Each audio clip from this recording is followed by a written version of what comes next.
Down the right field line, pretty well hit. LaVarn way is the right way here tonight. Yogi Berra said it's 90% mental, the other half is physical. My name is Ryan LaVarnway, Major League catcher and minor league grinder, and I've spent the last 15 years playing professional baseball while evolving my mindset. I'm fascinated by optimizing that 90%. In this show, I'll talk to elite athletes and mindset coaches about what makes them tick and how they've overcome obstacles in their own careers on the way to finding success. This is Finding the Way. Hey guys, welcome to Finding the Way. I am Ryan LaVarnway, and today I am joined by Jake Olson. If you haven't heard of Jake, I don't know why, because he is extremely inspirational, and anytime I tell someone I am about to talk to the first blind Division I football player, they're like, oh, the guy from USC? So maybe you have heard of him, and you just don't know it. This is Jake Olson. Jake, thank you so much for joining me. Thanks for having me, Ryan.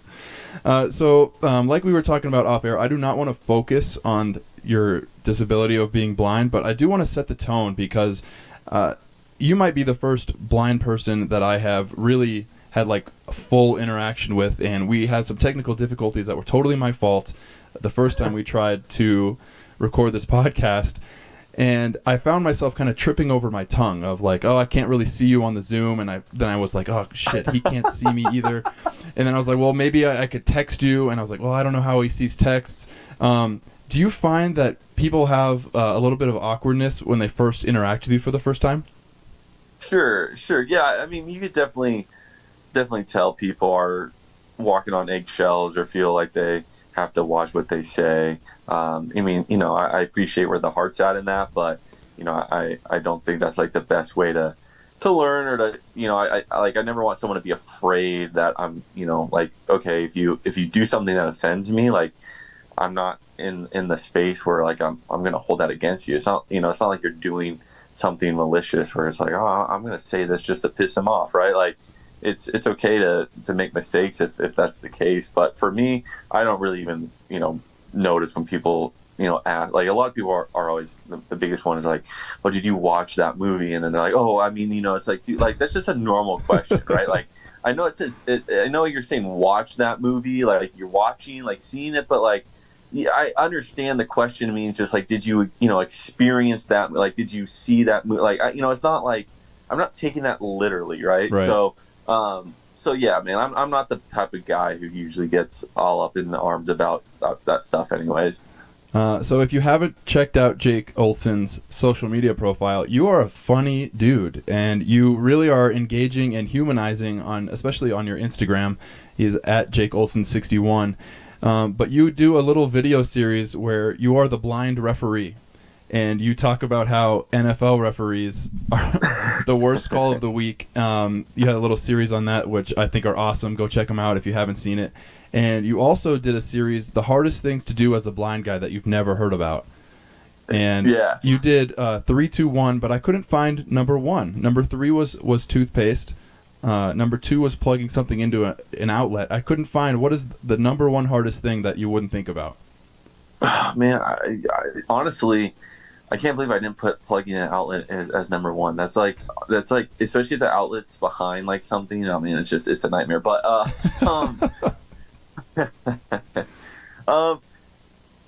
man, probably like, okay, so like on a serious note, the number 1 thing I always tell people that like you never think about is walking into a room and kind of initiating, conversation or contact with someone, right? Because a lot of times you walk in a room, you see someone across the room, you guys, make eye contact, you wave, and then where you're going, you're going to go over there and talk to that person, right? For me, I could walk into a room full of people I know, and I'm relying on, recognizing their voice in order to kind of engage and start that conversation if they're not going to come up to me. So like from a social standpoint, that's like one of the kind of, I guess, the most difficult things is just not being able to kind of initiate as much as, someone could, or as easily as someone could with sight. So I'd say that's number 1. But if I had to put another kind of just like, on that same kind of line of thought as the 2 and 3 there, car door handles, man, like for sure, like you go to a side of the car and it depends on, the size of the car, whatever, but like finding the car door handle, like you really gotta like just like pat that thing down, because sometimes, especially with like Jeeps, are like it's like the handle's up on the door, kind of, and then Teslas, forget about it, man. I still don't know how to open a Tesla door. I learned how to open it from the inside, but like, yeah, if you're in a Tesla, like, you do not have to worry about me coming and robbing you. Like, I will not be able to open that door. Things you don't think about, right? Right, that's true. So Jake Olson's story, if you don't know it, Jake, you obviously already know this part. He was born with retinoblastoma, a rare cancer in the retina in your eye. At 8 months old, you lost your left eye, and then you had vision in your right eye until you were 12 years old. You battled cancer and beat it 7 times, and then on the 8th time, cancer came back and took your eye away from you. What was that like, beating cancer and 7 times it going away, 7 times you beat it? What was the emotional roller coaster like every time you probably got a phone call and then had to check in every 6 months? What was that experience like? Yeah, it was just constantly going up and getting checkups and, going through the motions. And, honestly, I think kids are some of the most resilient or, adaptable people on the planet, just because, it's like what they know, right? And so for me, that was kind of my childhood, it was my life of just going up to CHLA. Being born and raised in Southern California, that's where I was treated, which really worked out as a blessing because, the top doctor that treated retinoblastoma was located at Children's Hospital Los Angeles. So, but it was just, my childhood was going up there, getting those checkups. You would think that it would be more like devastating every time, I was told that cancer had come back and we had to go through more treatment and try this thing now, try that thing now. But to be honest with you, I was just so used to kind of being in that battle and that fight that it just, okay, like, here we go again. It wasn't the biggest deal to me. I just, was willing to put up with that and fight as long as I needed to. Well, it was more of kind of the shock factor. The thing that really got me was, that 8th time when I was told that we couldn't fight anymore, right? That we'd exhausted all treatment options and that we couldn't use this treatment anymore to fight it. And that, again, that last option was the removal of the eye, like when I was a kid or when I was a baby. That really kind of was more frustrating and a shock than any of the other times, because all of a sudden I'm kind of being told, hey, like, we can't fight this thing anymore. And obviously that just really didn't compute with me. And it was, I guess, a different type of fight, which was now blindness. But yeah, I mean, that was kind of more of the devastation of just the fact that, hey, I fought for 12 years, put a lot of into that, and to be told that at the end, hey, we're going to have to lose this eye anyways, was just really frustrating. Yeah, I can only imagine. That's a phone call that you never forget, and that your family just changes everything about your life, your family's life. About this time when you were around 12 years old, you kind of caught the public attention when. How did the relationship with Pete Carroll and USC football happen? Did you write a letter to them? No, I basically was surrounded by people who had connections with USC. Either that being, like, I'll give you a couple examples. Like, our neighbor 2 doors down was like an adjunct professor at USC, and then we had a couple family friends who knew people that were either like on the team or like one of my family friends, a daughter that I went to school with, like, she danced with like a couple of girls whose brother was on the team. So like, it just, people kind of were able to acknowledge my story. And one of the things I told my parents that fall was just, before having that surgery of losing my eyesight, that I just wanted to see as much USC football as possible, just because I grew up a huge USC fan, and it was the fall and football season, and it's, hey, what do you want to see in the last 6 weeks here? And it's like, I just want to see as much USC football as possible. So that kind of desire got to Coach Carroll, probably in the athletic department, on multiple avenues. But when Coach Carroll heard that, I mean, obviously he was more than gracious and really just wanted to make that happen and then some. And, I don't think he ever knew, obviously he didn't know me, and I don't think he ever expected or knew that the relationship was going to blossom as much as it did. But I think as soon as he met me and kind of felt my spirit, I think he knew it was going to be special. And the way I connected just authentically with him and the team and the players, again, I don't think anyone ever knew how much it was going to grow. Like, I think it's kind of one of those things where coaches will, invite the family, invite that kid who's going through that cancer or going through this disease, and like, it's a cool day, and like, that's awesome. But I just think the way I connected, especially that first day, and it grew much more than just a special circumstance. Like, I became part of the team. I became a little brother to a lot of those players. Like, I became, just a friend to Coach Carroll. I mean, he calls me his hero. He's my hero. His right hand man said it the best, is that like Coach Carroll and Jake are like the same person, just 50 years apart. And I really think just that statement says it all, in the sense that our positivity, our optimism, our fight, our desire to want to compete, all that is very true in both of us. And it just naturally connected. And because of that, it turned, I think, much more than what probably they thought was just going to be a one-time or a couple-time thing of just this kid showing up and enjoying seeing practice and games. It turned into like an actual relationship. Yeah, you can tell that. Obviously, there was cameras that followed you around when you were a kid, and you had those last 6 weeks of being able to see. And it's amazing to see the relationship between both Coach Carroll and you and the players. You're shown a lot on the video with Matt Barkley. I grew up a USC football fan as well. My dad attended USC, so V for victory for life. But I'm watching this video, and it's so heart-wrenching and so inspiring. And your mom asked you if you were okay, and you responded, "This is just going to be a new stage of my life." And in the video, you can see that your mom is devastated, and you kind of comforted her, even though you were about to have this life-changing surgery. And it seems like you're saying you inspired Coach Carroll. You've been inspiring everyone your whole life. How were you able to inspire others, even while going through the most difficult thing that I would imagine that you had to go through? Yeah, well, I think it just was taking the lead of, letting other people know that I was going to be okay. I think one of the hardest parts of someone going through something is actually not the person, but, the person or people who love that person. Because, for them, you can only do so much for a person, right? You can be there, you can love them, you can support them, you can give them the tools, you can, again, be the support system and help them. But at the end of the day, it's out of your control. And that person going through the thing, not that person's in much more control, but they are in control of their attitude. They're in control of a lot that, can push through. And so for me, I understood that even as a 12-year-old.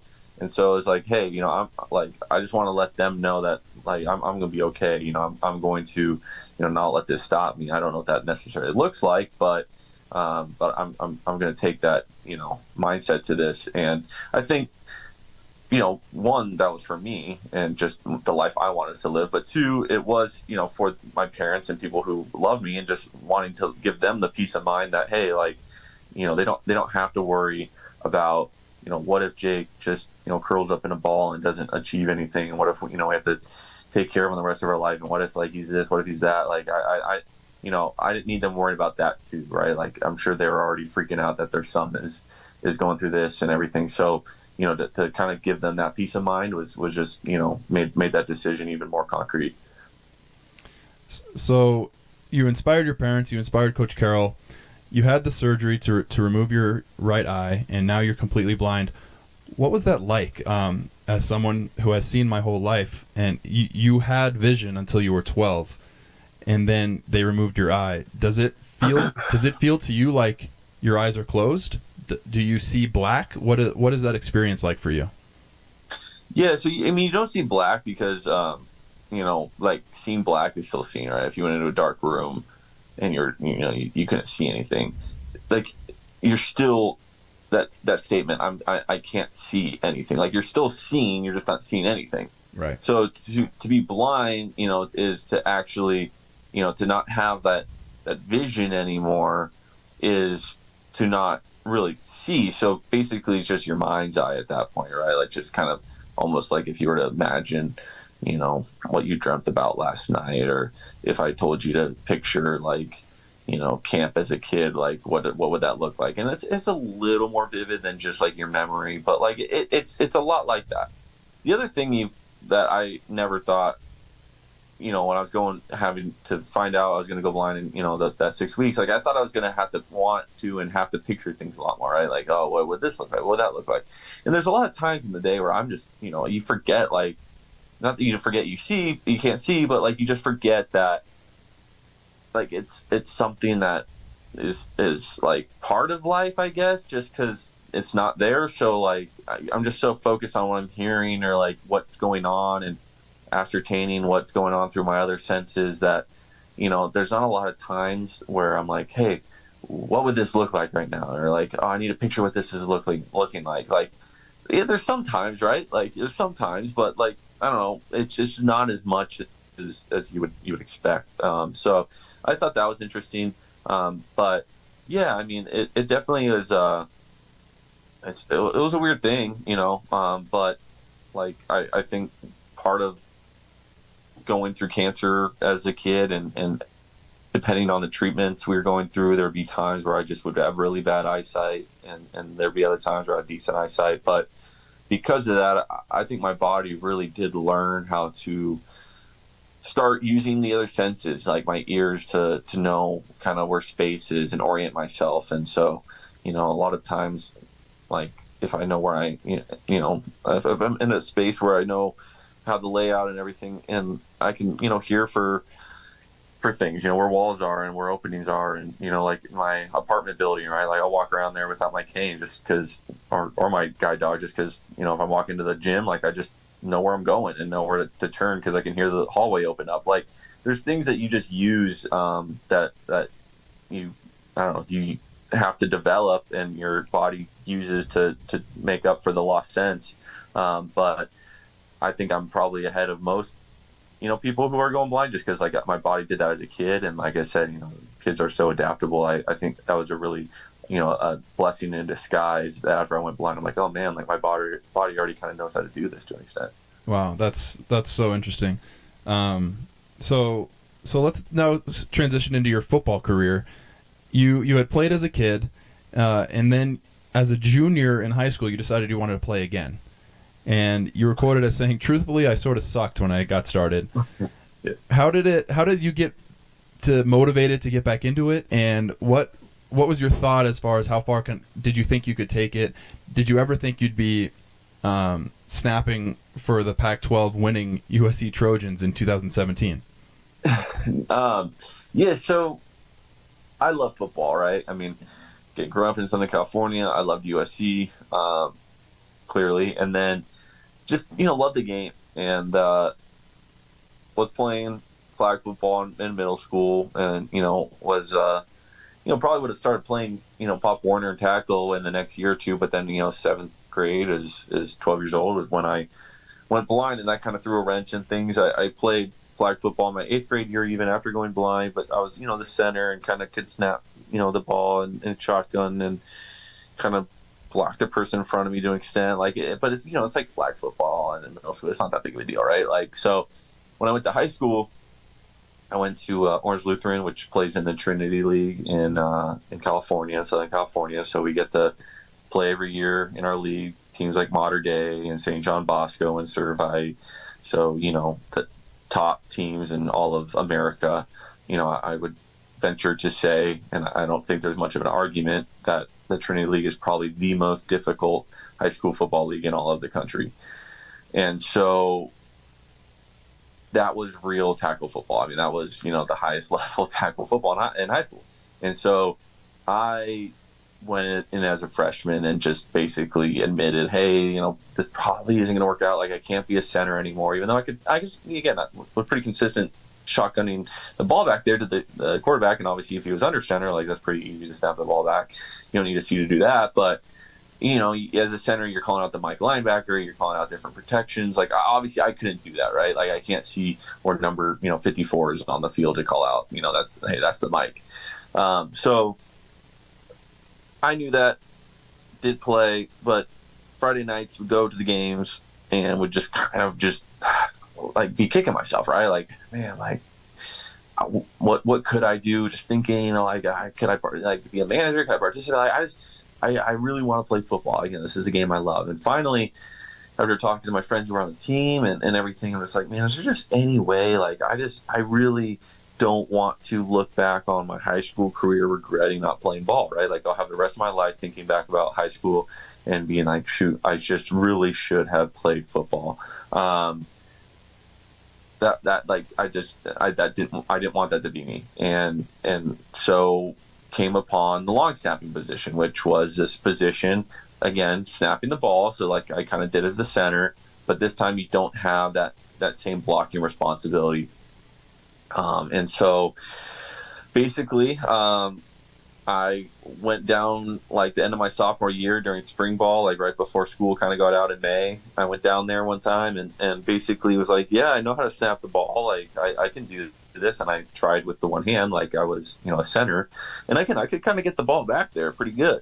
And consistently, like I did in 8th grade, and just knew how to do. But long snapping is a little more tricky than that. It's a lot faster. It's a lot more kind of consistent, a little more spiral on the ball. And so you definitely have to use two hands, and it just has to be a certain skill set. And, for me, I never learned that skill set. So I tried to put two hands on the ball in front of the coaches that day, and I just sucked. I didn't know what I was doing, but it was really bad. Right. And so here, I don't blame the coaches for this necessarily, because if you put yourself in their shoes, everyone would have the same reaction, which is, okay, here's this blind kid wanting to come play football on the team.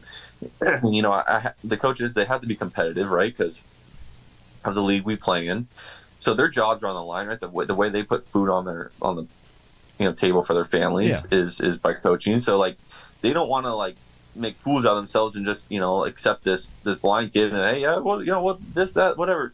So they kind of blew me off and basically were like, hey, it's already crazy enough that you think you can do this, but you think you can do something that you don't even know how to do. I'm sure they were just like, what the hell?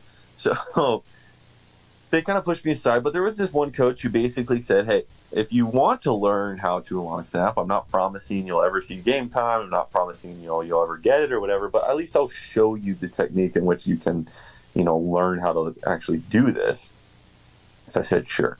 So that rest of the school year, a couple of weeks left of school, we met every day after school. And then even in the summer, we actually started meeting, during the weekdays off campus. And basically hour and a half was just there going through the drills, learning how to, get that spiral, learning how to snap, be more consistent. And by the time August came around, then back into fall camp for high school football, I showed up and showed what, to the other coaches and to, the punter and the holders and everything, what I could do now. And, it just was, hey, Jake's probably the best snapper on the team. We're going to have to figure out how to get him out there and line him up. But, from a standpoint of just who's the best snapper and the most consistent, it was me. And this is where I give huge kudos to my coaches. Because, there were some other kids who could long snap, but they said, no, Jake wants to play.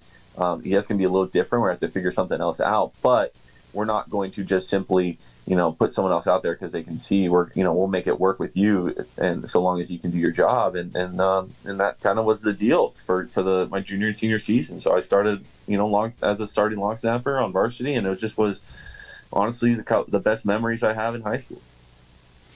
So you keep talking about how there was no guarantee you were going to play. I'll teach you how to do it, but there's no guarantee. And when you were fighting cancer, there's no guarantee you're ever going to beat cancer. And you inspired your parents, you inspired Pete Carroll, you inspired this high school coach to spend extra time with you one-on-one every single day and then over the summer. You talk about how you've always been a fighter, and you give credit to the fact that you were a kid when you had to start fighting. But there's more to it than that. There has to be, because you didn't have to fight, and you didn't have to fight battles that there was no guarantee of winning, or not even a good possibility of winning necessarily. What is it that you tell yourself when times are tough? And I'm coming at this from a perspective of maybe our listeners can get something out of this and take it into their own lives. When the odds are stacked against you, what do you tell yourself to keep fighting? Well, my personal definition of resilience is that there's a will, there's a way. And and I think a lot of times in life, people got it mixed up, right? So if there's a will, there's a way, right? When there's a will, there's a way. A lot of times in people's life, they say, well, if there's a way, I'll have the will. Or when I can see the way, then I'll have the will. And life just doesn't work that way, especially when you talk about these life-changing events that come up, right? You get in a car accident, you come home, you find out you have cancer, your spouse has cancer. These things kind of hit you upside the head, and you're not going to see the way. You can't see how things are going to play out or how you're going to get through it. And because of that, people lose the will. And it's sad, but like, one of my favorite Bible verses is like, we live by faith, not by sight. And I think it really applies here in the sense that control what you can control, which is your will, right? Your attitude, your will to want to push forward. I'm going to get through this. I'm going to get through cancer. I'm going to play football. I have the will to do that. And then you can find the way, and the way will show itself, and it'll be a journey to find the way, and there'll be different ways, and not, you'll fail and realize that that's not the way, and all those things come into play then, and we can talk about that. But what you just pointed out was, hey, what did you have during all those times? And that's just the will. And as long as I knew I had that, then I knew there was going to be a way that presented itself, one way or another. And the beautiful part about that is when you show people you have that will, it is contagious. And there will be people that will then come alongside you and help you find that way. And that's in every part of my life. If that's education, if that's with football, if that's with my golf, if that's with business, if that's with anything in life, people have come alongside me and helped me find that way, and were support systems in finding that way and provided that way for me. But it started with me, right? Like, it started with me showing them that I had that will and had that passion and that desire to want to push through. And again, let that be contagious. And it really is. I really believe, people don't understand the power behind letting people know you have this desire to go out there and do something, and you want to find that way because you have the will to do so. And I just think you go through any success story, it's going to first start with that person taking upon themselves, taking that personal decision that I'm going to do this, I have the will to do this, and then they start finding that way. And guess what? Along that way comes this person that helped them do this, and that person that helped them do that. And then they look back on it, how many years later, and they say, man, like, if it weren't for me first taking that step, and then all the people that came alongside me, I never would have accomplished this. But that's at the heart of every success story. Oh man, I feel like I could run through a wall right now. I love listening to you talk about that. And on the ESPN video that highlights you and really highlights your story, you're quoted as saying, "I want to be an example to others, where they can look at me and then they can find the courage inside themselves to face their fears and face their adversities and go dominate life." Just as a kind of a wrap-up question for you, because this has been such a great episode, if there's someone out there that's facing a challenge, whether it be a disability or an injury or a family member or a lack of support in their own world, what would you say to them? Well, I would say that, one, I believe, and that's not the most important part. Most important part is you believe in yourself, but I believe that in each of us, does not matter who you are, where you've come from, where you were born, what color you are, nothing. I believe in all of us there is this winter within, I call it a lot of times, but just this deepness inside of us that wants to come out and be resilient, that wants to come out and fight, and wants to come out and achieve and overcome. And really, when you believe that you have that inside of you and tap into that, however that may look, I believe there's a lot of power in that. And again, you got to be the one to figure out, one, how to tap into that. What does that look like when you tap into that? Again, it's not going to be this necessarily this rah, like, let's run through a wall for everyone. I get it. But what does that look like for you? And then when you find that, and you find that kind of that desire to want to overcome, then where do you want to kind of channel that? And that's really, into the passions and the desires you have in life. And, I think one of the most beautiful things about humans is that, we all have different desires, and thank God we do, right? Like, some people want to play football, some people want to paint, some people want to, just be nurses, some people want to, there's so many different desires. And so whatever that looks like for you, another version of your question, a lot of times people ask me, my kid's, blind, and, he's struggling, how do I be a good parent to him? Or, what do I do? It's like, man, just love him, and whatever he kind of shows you and or she shows you and what they want to do in life and what they're passionate about, they love, then help them find that way. Because in a way, they're showing you they want to have a will to paint, they want to have a will to sing, they want to have a will to do this. So help them find that way, whatever it looks like. And when you do that as a person, again, you're going to find that it is, like I was explaining, it is contagious. So if you don't think there's anyone around you right now that cares, or you think no one loves you, or no one is around to help you achieve that, I promise you, don't worry about that. Like, I know it's stressful, I know it can feel lonely, but don't worry about that, because I promise you, if you start just worrying about yourself and that will and choosing that way, to start finding that way, there will be people alongside you that come that maybe you don't even know yet, but there will be people that come along and flank you and just say, hey, we're going to help and carry you sometimes and do these things and open these doors for you. I'm telling you, it's almost like math. It really is almost like 2 + 2 = 4. Like it's how life works. And the people that, never thought they were going to be successful or never thought this or that, the other, if you probably ask them in their darkest, deepest moments of their failures and stuff, they probably said the same thing that you're saying right now, which is, man, I just didn't know how I was going to get through. I didn't know how I was going to have that way, and that's okay.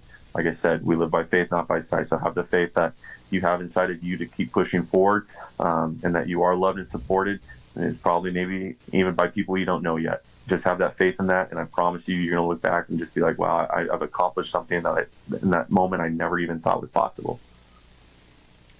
Awesome, man. Well, what I got from you during this session is that you can control your attitude, and if you're positive, optimistic, you have the desire to succeed, it's contagious, and the people around you are going to want to drive also. And that if you're a parent or a peer of someone that really wants to accomplish something, encourage their will to succeed. Jake Olson, thank you so much for joining me today. This has been Finding the Way. Thanks for listening to Finding the Way with Ryan Lavarnway. Find previous episodes on Apple Podcasts, Spotify, or wherever you listen to podcasts.